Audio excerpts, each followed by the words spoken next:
आचार्य जी, corona है, क्या करें? मेरी पहली सलाह है, इधर उधर की बातों पर ध्यान देना बिल्कुल बंद कर दो। चुपचाप जो चीज़ डॉक्टर, रिसर्चर्स और साइंस कह रहे हैं उसको मानो, अनुकरण करो, फॉलो करो।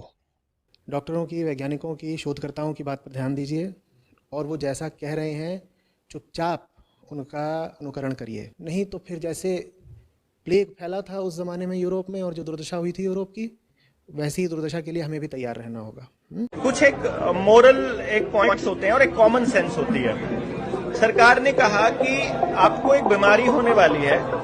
पहले वो ऐसा इतिहास में पहली बार हुआ मानव के इतिहास में कि पहले टेलीविजन पर आती है कोई बीमारी और फिर वो शहरों में आती है, फिर वो गांव में आती है। पहले वो बुजुर्गों में आती है, फिर वो जवानों में आती है, फिर वो बच्चों में आती है। जैसे पहले टीवी में आएगी, उसके बाद आएगी, फिर टाइम पहले बता देगा कि इस टाइम आएगी। बिल गेट्स सबसे पहले बताएगा, फिर प्रधानमंत्री बताएगा और फिर वो जो डॉक्टर है वो बताएगा। फिर वो कहेंगे कि अच्छा ठीक है, मैं बीमार हूं तो मुझे पता होगा ना।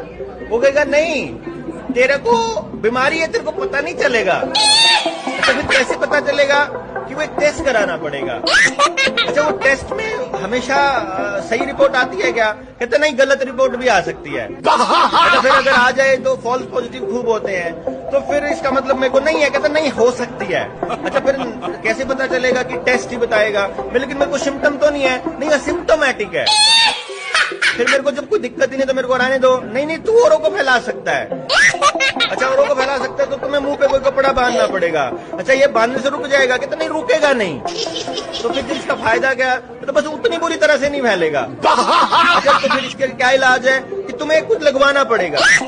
तुम्हें लगवा लिया फिर ठीक रहूंगा मैं, फिर तो नहीं फैला सकता। नहीं फिर तो नहीं मेरे को होएगा पॉजिटिव। कहता नहीं, हो सकता है। फिर होने वाले में और ना होने वाले में कहता इतनी बुरी तरह से नहीं होएगा। अच्छा ठीक है, फिर तो मैं फैला नहीं पाऊंगा। कहता नहीं, फैला भी सकता है, लगवाने के बाद भी फैला सकता है। तो फिर क्या फर्क हो गया लगाने वाले में, ना लगाने वाले में? कि नहीं, जो लगवाया हुआ ना वो इतना नहीं फैला पाएगा। अच्छा चलो ठीक है। अच्छा उस बीमारी से आदमी के साथ दिक्कत हो सकती है, उसकी जान जा सकती है। तो जिसने लगवा लिया है उसकी भी जा सकती है। कहता हाँ, उसकी भी जा सकती है। कि भाई जब बिना लगवाए की भी जा सकती है और जाएगी भी, लगवाए की भी जा सकती है, तो क्या फर्क है? कहता लगवाए हुआ की ना बुरी तरह से नहीं जाएगी। मतलब ये एक कॉमन सेंस को मारने की साजिश चल रही है। मैं गारंटी से कहता हूं, आप कोरोना के हाईएस्ट से हाईएस्ट जो इन्फेक्शन वाला आदमी है, मैं उसकी जप्पी पा के बैठूंगा, पूरी रात वहां उसके साथ रुकूंगा। आप साबित कर दो, पूरी दुनिया में WHO CDC का कोई एक आदमी ये साबित कर दे कि कोरोना से आदमी मरा था। भाई साहब यहाँ चाट चाट के साफ करूंगा मैं ये सारी सड़क। तो मीडिया ने उसको छाप दिया कि वो स्वाइन फ्लू से मर गया। क्योंकि मीडिया को इसमें क्या इंटरेस्ट है? अखबार वाले ये जो खबर छाप रहे हैं इसके लिए उनको पैसा मिल रहा है। मीडिया में काम करने वाले मेरे बहुत सारे दोस्त हैं। दिल्ली में एक बहुत बड़ा अंग्रेजी अखबार है, उसका एक एडिटर है जो मेरा बहुत अच्छा दोस्त है। मैंने उसको एक दिन पूछा कि तुम्हारे अखबार में 15 दिन से हर दिन हेडलाइन छप रही है कि स्वाइन फ्लू पुणे में फैल गया, स्वाइन फ्लू वहां फैल गया, स्वाइन फ्लू वहां फैल गया, 11 मर गए, अब तक इतने प्रभावित हो गए। ये जो खबर तुम दे रहे हो, इस खबर में तुम मुझे कोई 1, 2, 3, 10, 20, 50 लोगों के नाम दे दो, पते दे दो जिनको स्वाइन फ्लू हो गया है, मैं उनके घर वालों से मिलना चाहता हूं। तो कहने लगे वो नहीं है हमारे पास। मैं पूछा फिर खबर कैसे छाप रहे हो? कहने लगा खबर तो ऊपर से आ रही है। मैं बोला ऊपर से कहां से आ रही है? तुम्हारे ऊपर कौन है? तो उसने कहा मैं तो एडिटर हूं, लेकिन मेरे ऊपर अखबार का मालिक है। आप जानते हैं एडिटर मालिक के नीचे होता है। कहने लगा मालिक के यहां से खबर आ रही है और मालिक के यहां से यह आदेश आ रहा है कि यह पहले पेज पे खबर लगनी चाहिए और ऐसी जगह लगनी चाहिए जहां सबकी नजर पड़ती है। फिर मैंने पूछा इसमें खास बात क्या है जो पहले पेज पे लगनी चाहिए? तब उसने कहा इस खबर के साथ चेक भी आता है,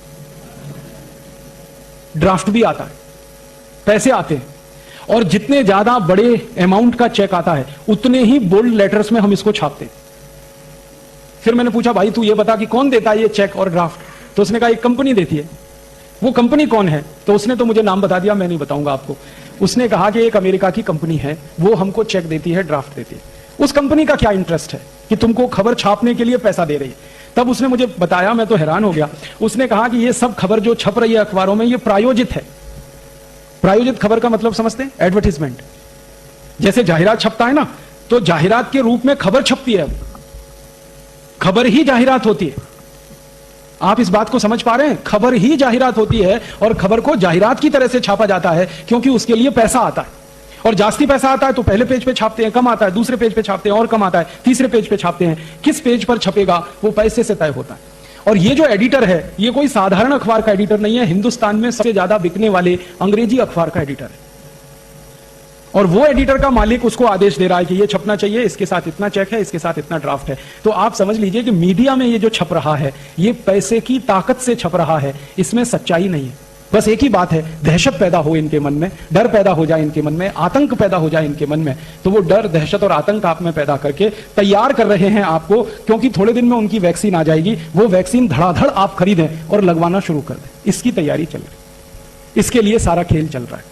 मीडिया में 10, 20, 50 कोटी रुपए खर्च करके कंपनी हजारों कोटी का बिजनेस करने का सपना देख रही है। हाँ, यहां पे वैक्सीनेशन का काम ऐसे चलता है जैसे दूध और दही बेचने का काम चलता है। कि जैसा अभी बताया कि पत्नी का पति मर गया और उसके मन में इतनी दहशत और इतना डर कि उसने अपने पति के अंतिम शरीर को, माने आखिरी यात्रा को 5 फीट दूर से प्रणाम किया। माने दहशत इतनी जास्ती है कि जो धर्म पत्नी अपने पति के साथ सालों साल रही एक ही कमरे में, एक ही बिस्तर पर, जब उसको ये डर लग गया कि इसको स्वाइन फ्लू हुआ और उससे ये मर गया, तो दूर से ही उसने प्रणाम कर लिया। ये हद है, ये लिमिट क्रॉस हुई है डर की, दहशत की। और ये लिमिट क्रॉस कराने में मीडिया ने बड़ी ताकत लगाई है। मीडिया में 10, 20, 50 कोटी रुपए खर्च करके कंपनी हजारों कोटी का बिजनेस करने का सपना देख रही है। बेफिक्र रहिए, बिंदास रहिए। ये वायरस एक तो है नहीं, इसलिए आप मत घबराइए, आप मत डरिए। और आप घबराना बंद कर देंगे, डरना बंद कर देंगे, तो आप दूसरों को ये बात कह सकेंगे, वो भी घबराना बंद कर देंगे, डरना बंद कर देंगे। हमारे देश की सरकार चलाने वाले नेता और मंत्री, उनको इस तरह की बल्क परचेज करने में करोड़ों रुपए की रिश्वत होती है।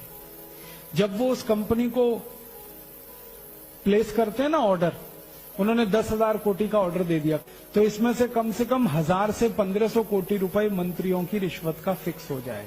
अभी चर्चा ये चल रही है कि हर एयरपोर्ट पे मशीनें लगाई जाएंगी, उनमें से आदमी को गुजार कर टेस्ट करेंगे। वो मशीनें लाखों करोड़ों रुपए की हैं। तो उनका ऑर्डर किसी कंपनी को दे दिया सरकार ने, उस ऑर्डर का 10%, 15% मंत्रियों को मिल गया हिस्सेदारी के रूप में, अधिकारियों को मिल गया। तो सरकार का वेस्टेड इंटरेस्ट ये होता है कि खूब रिश्वत इस तरह के कामों में मिलती है।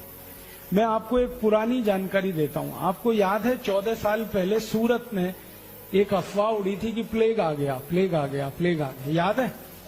उसका दुष्परिणाम क्या हुआ कि पूरे सूरत की टेक्सटाइल इंडस्ट्री बंद हो गई, पूरे सूरत की। 14 दिन तक सूरत में एक कारखाना नहीं चला, एक पैसे का प्रोडक्शन नहीं हुआ, सारे कारखाने ठप हो गए। मजदूर भागकर सब अपने गांव चले गए, क्योंकि सबको दहशत और डर बैठ गया। उतनी देर में परिणाम क्या निकला? भारत में कपड़े की कमी आ गई। तो सरकार ने क्या किया? परदेशी कंपनियों को कपड़ा भारत में बेचने का ऑर्डर देना शुरू कर दिया। तो परदेशियों का अंधाधुंध कपड़ा बिका। और उसके बाद 14 दिन के बाद फिर खबर आई कि प्लेग नहीं है, प्लेग नहीं है, वापस लोग आए। लेकिन वापस आने में 6 महीने लग गए और फैक्ट्री चलाने में 6 महीने लग गए। 6 महीने तक भारत का बाजार विदेशी कंपनियों ने कपड़े से भर दिया और पूरे खेल में 14,000 कोटी का नुकसान भारत देश को हुआ। ये 14 साल पहले सूरत में हुआ था। फिर बाद में वैज्ञानिकों ने जांच की तो पता चला कोई प्लेग नहीं था, सिर्फ अफवाह थी। और वो अफवाह उन कंपनियों ने फैलाई थी जिनको भारत में कापड़ बेचना था। 1816-18 में 2 साल भयंकर फ्लू हुआ था, एवियन फ्लू। उस समय अमेरिका की कुछ कंपनियों ने वैक्सीन बेचे थे। एवियन फ्लू के जो वैक्सीन लगाए गए ना लोगों को, वो सब लोग मरे। और कितने लोग मरे मालूम है? 4.5 करोड़ सारी दुनिया में। माने 4.5 करोड़ लोगों को अमेरिकन कंपनियों ने जो वैक्सीन लगाई वो सब मर गए, और जिन्होंने वैक्सीन नहीं लगाया था वो सब जिंदा रहे। और ये खेल सिर्फ बीमारी का नहीं है, ये खेल एक युद्ध का हिस्सा है। और ये युद्ध जो है ना, आर्थिक युद्ध है। कुछ युद्ध होते हैं वो सैनिक युद्ध होते हैं। सैनिक युद्ध में हमारी सेना दुश्मन की सेना से सीधे लड़ती है बॉर्डर पे। लेकिन कुछ युद्ध होते हैं जो आर्थिक युद्ध होते हैं, जो आपके बाजार में लड़े जाते हैं। जिसमें कोई विदेशी कंपनी आके एक झटके में आपका 4,000 कोटि का नुकसान कर देती है और वही कंपनी और 10-20 हजार कोटि वहां से लूट के ले जाती है, ये आर्थिक युद्ध है। अब इस आर्थिक युद्ध में सैनिक आप हैं, सैनिक युद्ध के सैनिक बॉर्डर पे हैं, आर्मी के, एयरफोर्स के, नेवल फोर्स के सैनिक हैं, वो बॉर्डर पे देश की एक एक इंच जमीन की रक्षा करने के लिए लड़ रहे हैं। तो आप देश के आर्थिक युद्ध के सैनिक बने, जो देश का एक एक रुपया, एक एक पाई, एक एक धन की संपत्ति को बचाने की लड़ाई लड़े। इसलिए सैनिकों का दिमाग साफ होना चाहिए, क्लियर होना चाहिए अपने उद्देश्य के प्रति और अपनी संपूर्ण समर्पण के प्रति। आपका उद्देश्य अगर आपको साफ दिख रहा है तो युद्ध में आप लड़ेंगे और जीतेंगे, और अगर आपका उद्देश्य ही आपको साफ नहीं दिख रहा है तो लड़ेंगे तो सही लेकिन हारेंगे। इसलिए ये आज का कार्यक्रम रखा गया कि ये आर्थिक युद्ध भारत के खिलाफ शुरू हुआ है और इस युद्ध में बड़े बड़े लोग शामिल हैं।